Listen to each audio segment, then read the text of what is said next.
চট্টগ্রামে ইসকনের যে ঘটনা, অথবা ঢাকার ছাত্রদেরকে দুই পক্ষ বানিয়ে রাজপথে নেমে তাদেরকে নামিয়ে যুদ্ধ বিগ্রহের মতো পরিবেশ সৃষ্টি করে দেওয়া, এটাও হলো আধিপত্যবাদীদের সৃষ্ট একটা পরিস্থিতি, যার শিকার হচ্ছে আমরা।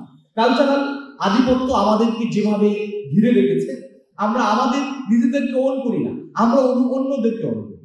আমাদের নিজস্ব সভ্যতা সংস্কৃতি ভালো লাগে না, আমাদের ভালো লাগে অন্যদের কালচার ভালো লাগে। আমরা আগ্রাসন মোকাবেলায় নিজেদের প্রস্তুত করতে চাই।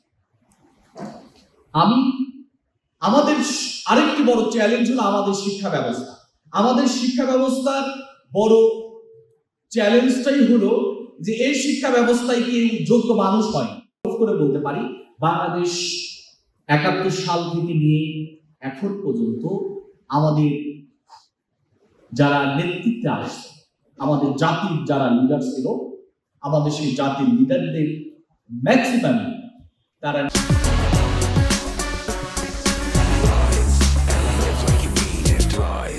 নিজেদের ব্যক্তিত্ব, নিজেদের উন্নতি ঘটিয়েছে, জাতির সামগ্রিক উন্নয়নের পেছনে খুব একটা ভূমিকা পালন করে।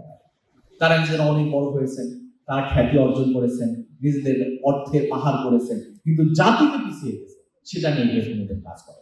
এজন্য ওদেরকে বলতে চাই যে আসুন আমরা আমাদের শিক্ষা ব্যবস্থা নিয়ে একটু সচেতন করি।